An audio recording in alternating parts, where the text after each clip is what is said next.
Hey, coaches, welcome to Championship Culture. Got a special guest, Jason Mohns, who's the head football coach of Saguaro High School in Arizona. Got it. All right, I got it. Got it. You nailed it. Jason is a six-time state champ and just barely missed his seventh state championship this past season. And he is a huge culture guy, so I'm super excited about having him on the podcast. And Jason, I know you got the kids and the wife waiting, so we're going to jump right into it. So question number one is, can you give a 1-minute elevator introduction of yourself?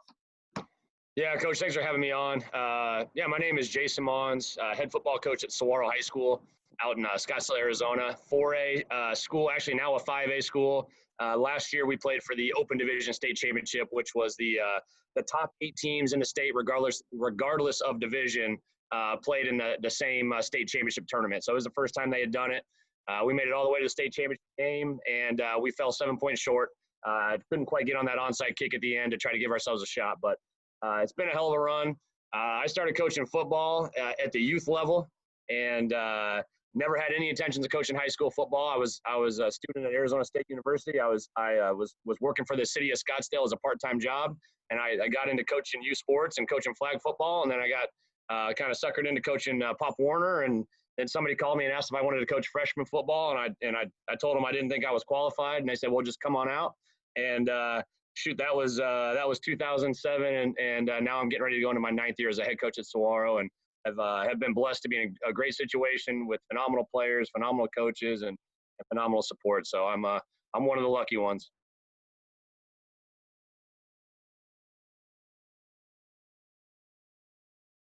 Coach, I think you're muted there. I say the same thing you say all the time, that we're the lucky ones that we get to do this for a living. So we're on the same page. Question number 2. What is your definition of culture? You know, that's the big buzzword now, and I just want to hear how you define it when you're talking about your program. Yeah, I think, gosh, I've been asked how we create it. I don't know if I've been asked to define it. I think, the definition is just that the culture is the overall attitude and mentality that everybody involved in your program brings every day. And so, I think you try to create a culture of positivity, of hard work, of competitiveness, accountability, all the buzzwords that you say.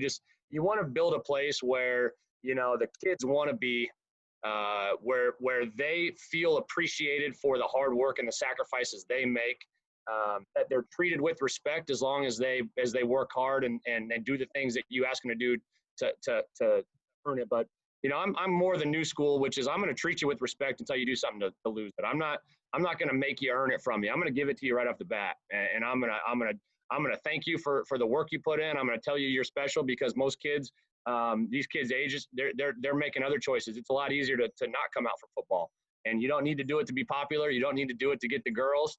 And so you're special if you're wired that way. If you're wired that you want to come in and put in that kind of work and make that kind of commitment that we ask our kids to make, then we want to make sure that they know that they're special for doing that. Whether they're a 5-star number 1 player in the country, or they're a kid that will never play a really meaningful down of varsity football for us, we want to try to make them all feel special and feel the same way.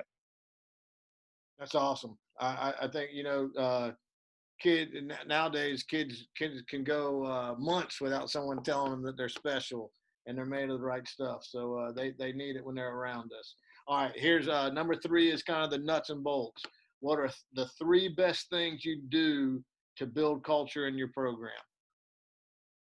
Oh man, I think number 1 is build relationships. And I always tell people if you ask me what's the most important thing, what's the number 1 thing you do to have success, it's build really strong, authentic, meaningful relationships. And so, relationships is obviously with coach and players, myself with my players, my assistant coaches with their players, coach to coach, and so we take our coaches on a staff retreat every year. We go spend anywhere between 5 and 7 days out of town somewhere visiting colleges. Last year we were in Austin, Texas. We went to UT, A&M, Baylor, Texas State. We spent a week in a VRBO with 12 coaches. So, really building those strong relationships. So guys care about each other, love each other, believe in each other, support each other.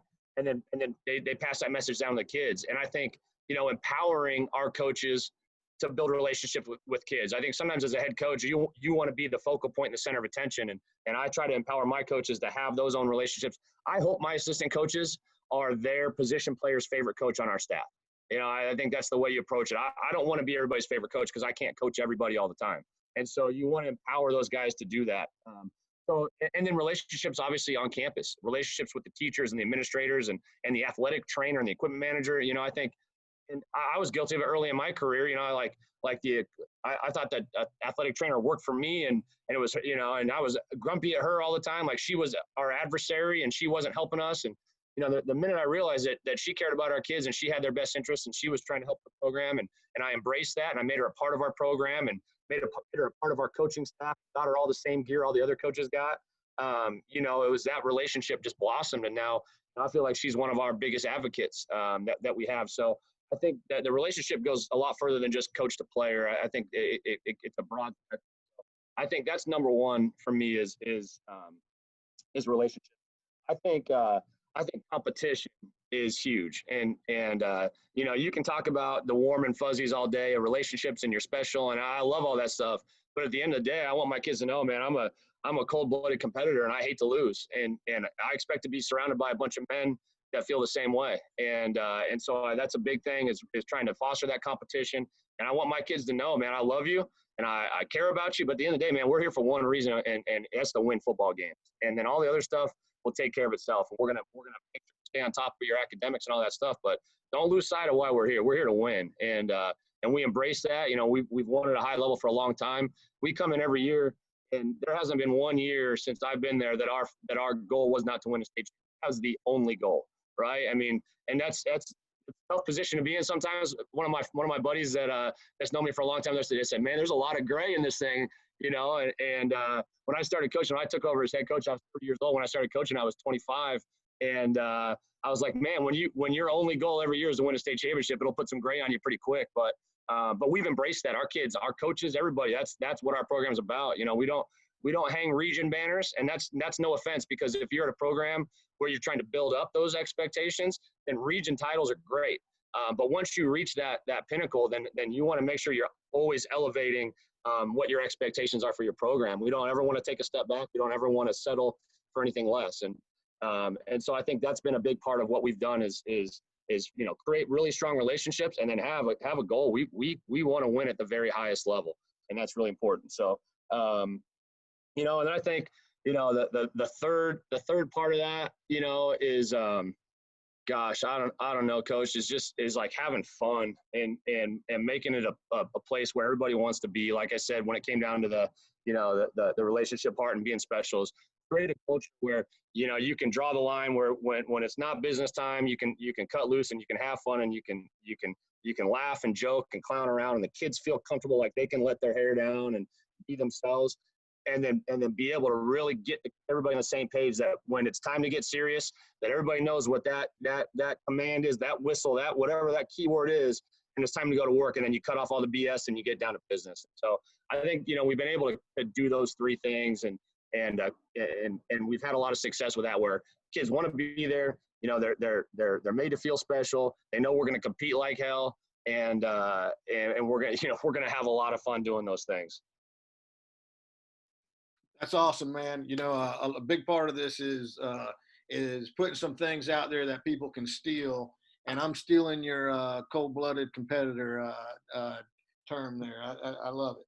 All right. Well, I'll tell you, and I'll cut you off before the next question, because I'm probably like everybody else in the country that watched Michael Jordan's documentary, The Last Dance. And man, I was just like, I couldn't wait till the next one came out, because I loved how he was wired. I was like, in no way, shape, or form am I anything like Michael Jordan, except for I felt like he was always looking for a competitive advantage, and he was looking for stuff. And people were like, oh, he's petty, and I'm like, man, no, that's what competitors are always looking for, something to motivate them to work harder, or to treat the next game like it's the next, it's like the biggest game. And that's the thing that just really stood out to me with that documentary is, man, that dude was wired for competition, and he still is. He's, you can see it when you listen to him talk.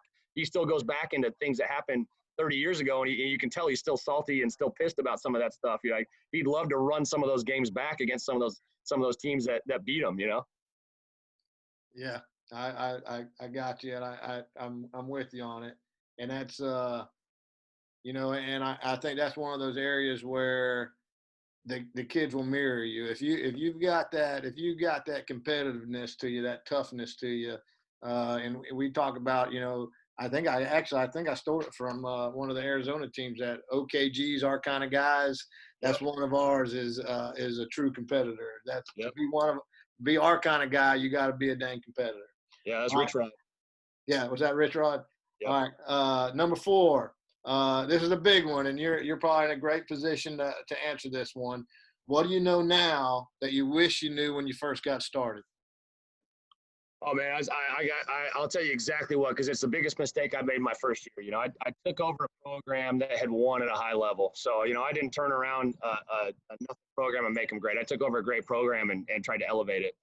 But our former head coach that I took over for, he took a job on Todd Graham's staff at Arizona State when Todd Graham first got there, and I was the offensive coordinator. I got elevated, and the coach he had been very successful. He was an older coach, established coach. He'd coached college and pro ball.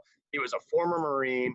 He was a tough ass, and he can motivate people like no other. And he could tell stories for days, and he was fun to be around. But he could get the old red ass, and he could really get on guys. But they responded because that was who he was.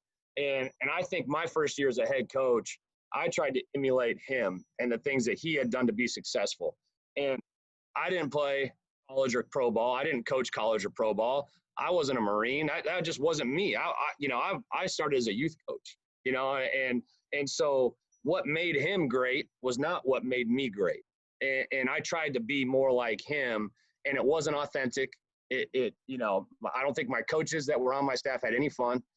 They probably thought I totally changed and I wasn't, who they wanted to coach for. I think the players that had played for me, because I coached most of them, on the freshman team coming up and kind of came up with them through the ranks, they probably thought like, well, what the hell happened to the guy that, we love, that we rallied behind to get this job? And so, and I was miserable, and I didn't have fun, and we lost games we shouldn't have lost. It wasn't fun for our team. It wasn't fun for me. It wasn't fun for my family. And at the end of the year, we lost. We fumbled the ball late in the quarterfinals, game we should have won. And it was just, I didn't sleep that year ever. And I was just like, man, I don't make enough money to not have fun doing this. And so I just kind of came to terms with myself, like, you know what? I'm going to do this the way I know how to do it. I'm going to have fun. I'm going to, I never had intentions of coaching high school football. I got into it because I was having so much fun. I couldn't think of doing anything else. So I'm going to just go back to doing it the way I know how to do it. And if I have success, great. If I flame out, then at least I went out doing it my way. And that was really when our program and my career and my success took off, is when I just made it authentic. I just was true to myself and who I am. I led the way I know how to lead. I led the way that was natural for me to lead. And I got so much better response out of it. And that was really, like I said, that was the best advice I give to somebody, is like, man, just be you. If you get to the point where somebody gives you that job, they gave it to you because of who you are, not because of what somebody else did before you, or, so you got to be true to that. So that would be the single best advice I could give to somebody. Awesome. There's a lot of young guys that needed to hear that one. All right. Last question. Question number 5. What is your contact information? Is Twitter the best way for folks to get up with you? Yeah, as much of a new school young guy as I am, I'm just Twitter. I'm not even on Instagram yet. I can't get myself. Facebook for family and Twitter for football, and maybe one of these years I'll get on Instagram, but I'm trying not to. So yeah, I'm Coach Mohns. It's Mohns, and I'm talking ball on the time. If Coach follows me, I follow him back, and you can ask anybody if you shoot me a message and ask me a question about football. I'll try to get back to you as soon as I can, and I've learned a lot from a lot of coaches, high school, college, pro coaches, and hopefully I'm just one of the guys that at some point says, yeah, man, that dude was a good dude, and he helped me out, because I've had a lot of guys I can say that about. Awesome. So Coach Mohns on Twitter, and I'll put that in the show notes. And then, you just did an X and O's clinic for me on your counter stuff, and I know you got a bunch of stuff on Coach Tube. Tell us about that. Yeah, I've been doing clinic speaking for a long time with Glazier, and I usually do 4 or 5 cities a year for Glazier.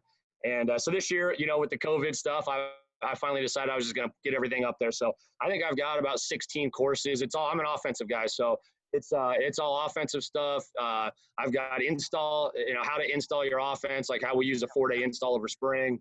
I've got some year-round, like head coaching stuff, year-round calendar, but most of it is our 11 personnel, multiple spread offense. So everything from inside zone, outside zone, power and counter with our RPO stuff. Got a really good RPO manual on there, and then primary pass concept, our 4 verticals, smash concept, and our Y cross, which are our primary pass concept. Really, I tried to go really in depth. I wanted to put courses up. Like if you watch one of my courses, you would feel like you have the tools and the coaching points and the terminology and the adjustments to be able to go install that and run that in your offense. Because that's what I want if I'm gonna go buy a course. Had a lot of success with it. A lot of really positive feedback. YouTube / Coach Mohns, and all my stuff's up there. So yeah, if you check something out, leave me a review, tell me what you think, or send me a message, and hopefully there's something up there that can help somebody. Well, I'm going to check it out because your counter scheme stuff was truly impressive, and I'm looking forward to when you kind of caught my attention there when you said your outside zone stuff out of 11 personnel. So I'm going to check you out there, and I know Awesome. everyone else wants to because your 6 state championships speak for themselves. But just watching you teach just a little while ago on the X and O stuff, you're a great teacher and you got a great mind for it. I told you before, we do very similar stuff, but you just do it a little bit smarter. So I gotta steal your stuff. But man, I appreciate you doing this. I appreciate you taking your time out, and it's still sunny out there and it's dark here, so I'm still a little bit jealous, man. But I appreciate you doing this. Thanks a lot. Yeah, Coach. Thanks a lot for having me on. It was great to meet you, and hopefully we can stay connected. And yeah, if there's ever anything I can do, let me know. And for all the listeners, please don't hesitate to reach out. I'm happy to help. Awesome, man. Thank you very much.